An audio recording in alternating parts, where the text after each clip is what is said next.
এভাবেই বিক্ষোভকারী এক তরুণকে ধরে নিয়ে যায় মেক্সিকোর পুলিশ। সরকার বিরোধী এসব বিক্ষোভকারীকে ছত্রভঙ্গ করতে ছোড়া হচ্ছে কাঁদানে গ্যাস আর পানি। তবে এসব থোড়াই কেয়ার তরুণসহ নানা বয়সীদের। শনিবার প্রেসিডেন্ট ক্লডিয়া শেইনবাউমের সরকারি বাসভবনের দিকে মিছিল নিয়ে এগিয়ে যায় দেশটির জেনজিরা। পুলিশের দমন পীড়নেও থামছে না বিক্ষোভ। তাল রাজধানী মেক্সিকো সিটি। বিক্ষোভকারী তরুণরা চায় রাজনীতির ধারা বদলে দিতে। সেই সাথে রয়েছে মাদক সন্ত্রাসীদের অত্যাচার, যা তাদের করে তুলেছে বিক্ষুব্ধ। আমরা সরকারের উপর হতাশ। আমাদের সন্তানদের জন্য, পরবর্তী প্রজন্মের জন্য একটা সুন্দর ভবিষ্যৎ চাই।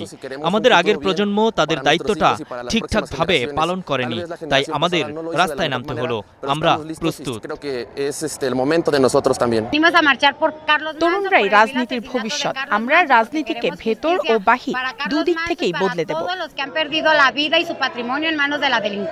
দেশজুড়ে মাদক সন্ত্রাসীদের দৌরাত্ম্য নিয়ে আগে থেকেই ক্ষুব্ধ ছিল মেক্সিকানরা। গেল 1 নভেম্বর উরুয়াপান শহরের মেয়র কার্লোস মানজোর খুন হন, যিনি মাদকের বিরুদ্ধে লড়াই করছিলেন। তাকে হত্যা করায় ক্ষোভ আরও বাড়তে থাকে। অবশ্য মাদক বিরোধী অবস্থান নিলেও মাদক সন্ত্রাসীদের বিরুদ্ধে পুরোদস্তুর যুদ্ধ করতে নারাজ শেইনবাউম।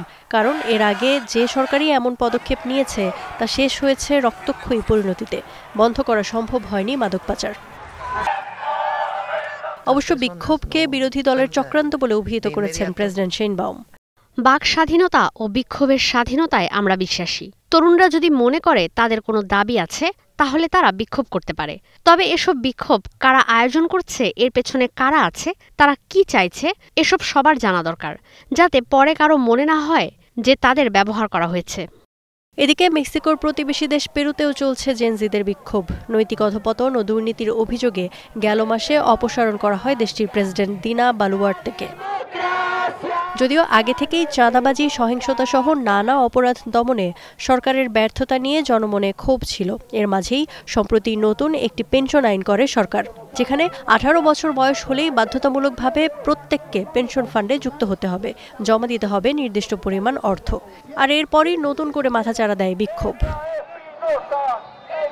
গত মাসে প্রেসিডেন্ট ক্ষমতাচ্যুত হওয়ার পর থেকেই দেশটিতে জারি রয়েছে জরুরি অবস্থা, যা আগামী 20 নভেম্বর শেষ হওয়ার কথা। বিক্ষোভকারীদের অভিযোগ, নতুন প্রেসিডেন্ট জোসে জেরিও চাঁদাবাজি, সহিংসতা সহ অপরাধ দমনে কার্যকর পদক্ষেপ নিতে পারছেন না। Iffat Khandakar, Star news.